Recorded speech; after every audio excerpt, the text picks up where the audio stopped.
السلام علیکم معزز خواتین و حضرات، آپ کو کہتے ہیں خوش آمدید پروگرام ہم لوگ، اور میں ہوں علی ممتاز۔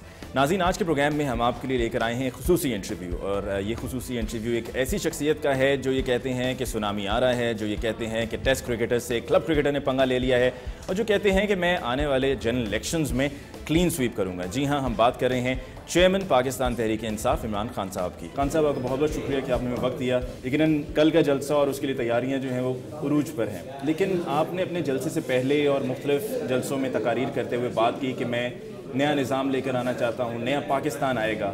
یہی بات جمی کارٹر نے بھی کہی تھی 1976 میں، اور ان کا یہ کہنا تھا لیڈر فار اے چینج۔ پھر باراک اوباما نے یہ کہا کہ میں تبدیل کر دوں گا امریکہ کو، اور امریکہ کو ایک نئی شکل دی جائے گی۔ جب اتنی طاقتور شخصیت اور اس طرح کے لوگ وہ نہیں کر سکے تو آپ کیسے کریں گے؟ لیکن کتنے کر بھی گئے۔ اردوغان نے کہا میں ترکی کو بدل دوں گا، بدل دیا۔ لی کوان یو نے کہا میں سنگاپور کو بدل دوں گا، بدل دیا۔ مہاتر محمد نے ملیشیا کو بدل دیا، تو کر بھی دیا ہے۔ اگر لیڈر اپنے وعدے پہ اتر نہیں سکتا تو اس کا یہ نہیں مطلب کہ باقی بھی نہیں اتر سکتے۔ نیلسن منڈیلا نے کہا میں ون مین ون ووٹ، کالے کو، حبشی کو اور گورے کو ایک ہی ووٹ دلواؤں گا، دلوا گیا۔ تو یہ قائد اعظم نے پاکستان بنا دیا۔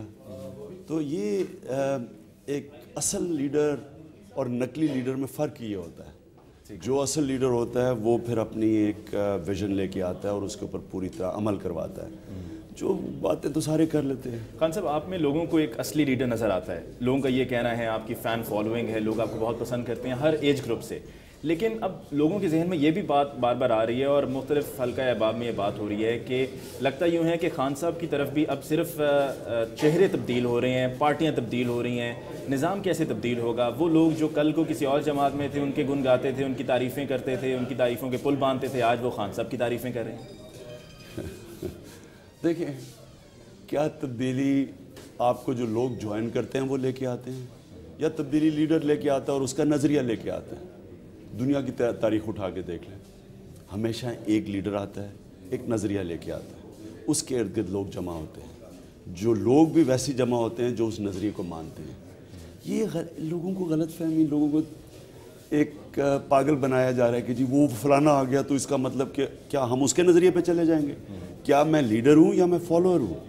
اگر لیڈر ہوں، میں نے لوگوں کو لیڈ کرنا ہے۔ میرے ساتھ جو لیڈرشپ بنی ہے 15 سال کی، مار کھا کے ایک نظریے پہ کھڑے ہو کے، وہ ایک نظریے کی وجہ سے میرے ساتھ کھڑے، کیونکہ اقتدار تو میرے پاس نہیں تھا۔ ٹھیک ہے، تو جو بھی آ رہا ہے وہ ہمارے نظریے پہ آ رہا ہے۔ یہ 15 سال کے جو لوگ آپ کے ساتھ چلتے چلے آ رہے ہیں، ان 1000 سیٹس میں سے کتنی سیٹیں ان کو دی جائیں گی جو آپ کے ساتھ پہلے سے ہیں؟ 15 سال جو لوگ ہمارے ساتھ چلے ہیں، جو لوگ تو ایک نظریے کے لیے چلے تھے، وہ تو خوش ہوں گے کہ نظریہ پورا ہو اور جس مرضی کیپیسٹی میں وہ کام کریں، اور ان کا ایکچولی نظریے کو بچانے کا اصل رول ہے۔ یعنی کہ پارلیمنٹری بورڈ کے اندر وہ آئیں گے، اسکروٹنی کمیٹیز کے اوپر وہ بیٹھیں گے، جدھر بھی نظریہ کا ایشو ہوگا وہ نظریے کو ڈیفینڈ کریں گے، اور جو ان میں سے قابل ہوں گے، جن کی ایکسپرٹیز ہوگی، وہ ادھر بھی آ جائیں گے۔ مثلا کوئی اگر حامد خان جیسے قابل وکیل ہیں تو وہ ہماری جوڈیشری کی کمیٹی پہ آ جائیں گے، یا وہ ہمارے لا منسٹر بنیں گے۔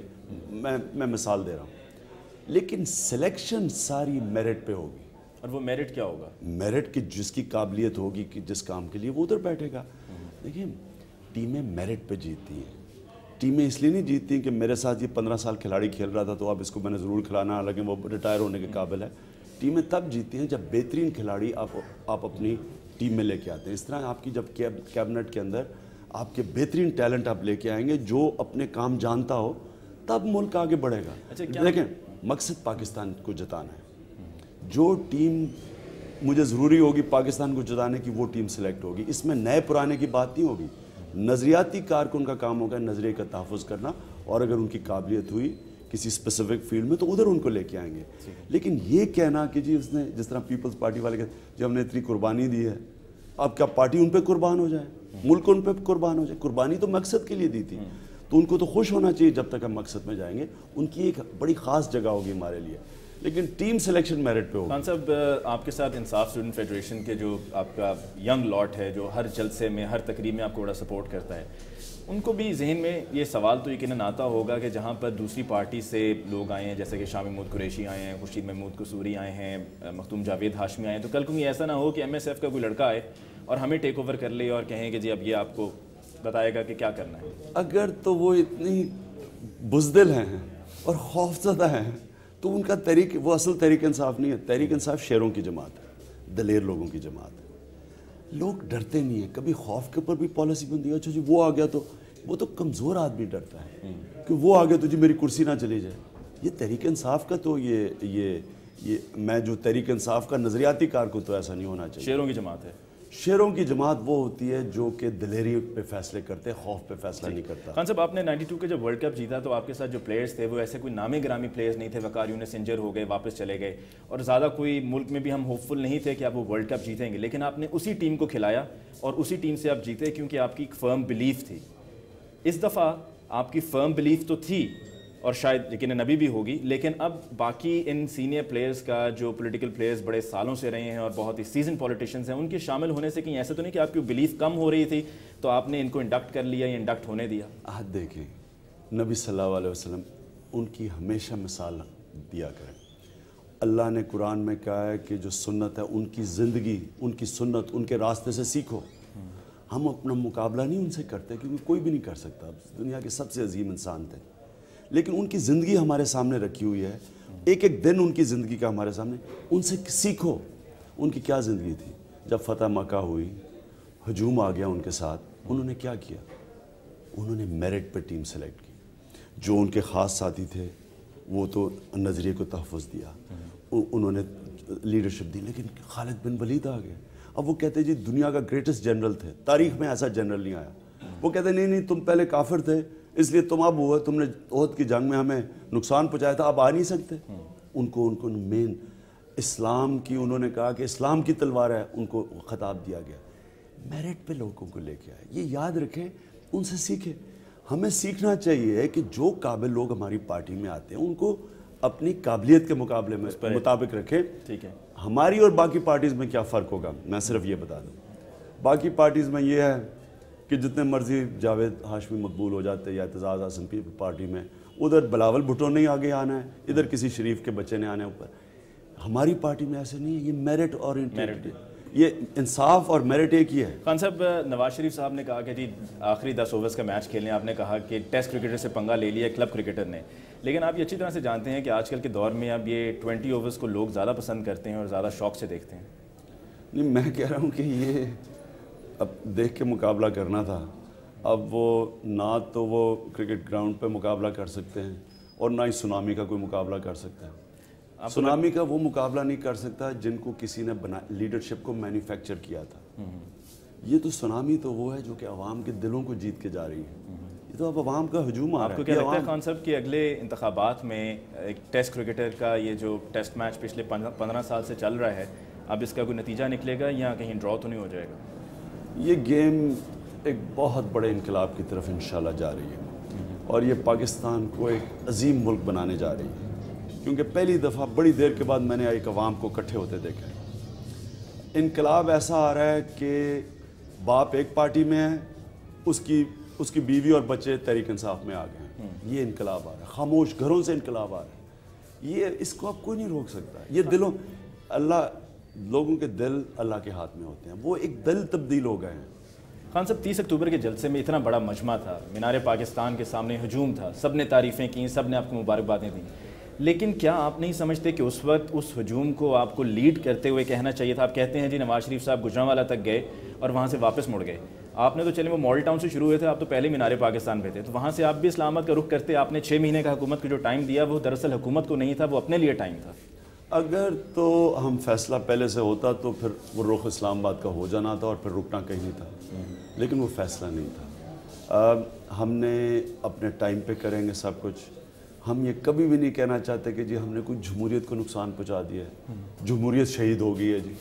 کیونکہ ان کو ہاتھ لگائے تو جمہوریت خطرے میں آ جاتی ہے، ان کی کرپشن پکڑو تو جمہوریت خطرے میں آ جاتی ہے. انہوں نے تو ایک کمال ایسا کام کیا ہے کہ پہلے چور سارے NRO لے کے جمہوریت کے اوپر قبضہ کر کے بیٹھ گئے ہیں. اب چوروں کے اوپر ہاتھ ڈالو تو جمہوریت خطرے میں آ جاتی ہے. تو ہم نے ابھی نہیں فیصلہ کیا. جب ہم کریں گے تو پورا کریں گے. خان صاحب، اسٹیبلشمنٹ کی باتیں ہوتی ہیں، آپ ہر تقریب میں، ہر پریس کانفرنس میں، ہر انٹرویو میں کہتے ہیں کہ اسٹیبلشمنٹ کا کوئی تعلق نہیں. تو آپ اس کو کس طرح سے ثابت کریں گے کہ کوئی تعلق نہیں ہے، کوئی سپورٹ نہیں؟ اب تو یہ بھی باتیں ہو رہی ہیں جی 120 سیٹیں جو ہیں وہ خان صاحب کی پکی ہیں. دیکھیں پہلے مجھے یہ بتائیں کہ جاوید ہاشمی جو بیچاروں نے ماریں کھائی ہوئی ہیں، ساری زندگی اسٹیبلشمنٹ کے خلاف جیلوں میں رہے ہیں، اور افتخار گیلانی جو کہ ضیاء الحق کے زمانے میں جیلوں میں رہ چکے ہیں، نظریاتی دونوں انسان ہیں، وہ تحریک انصاف میں انہوں نے آنا تھا، کیا کوئی اسٹیبلشمنٹ ان کو بھیج سکتی ہے تحریک انصاف میں؟ دونوں کو سب جانتے ہیں، اس کے علاوہ لوگ آ رہے ہیں. اور اسٹیبلشمنٹ مجھے یہ بتائیں کہ 30 اکتوبر سے پہلے کدھر تھی؟ یعنی کہ 30 اکتوبر کے بعد ہی لوگ آ رہے ہیں نا. سیاستدان تو جب عوام کا دیکھتا ہے اور دیکھتا ہے کہ عوام کا جھکاؤ کس طرف ہے اور وہ دیکھتا ہے کہ پارٹی وائبل ہو گئی ہے، تب آتا ہے. اگر اسٹیبلشمنٹ نہیں لانا ہوتا تو پہلے لے آتی، بہت پہلے آ جاتے. خان صاحب، اب پولیس کلچر کو تبدیل کرنے کی بات کرتے ہیں. پولیس ایکٹ 1861 اور پھر اس کے بعد مشرف صاحب لے کے آئے پولیس آرڈر 2002.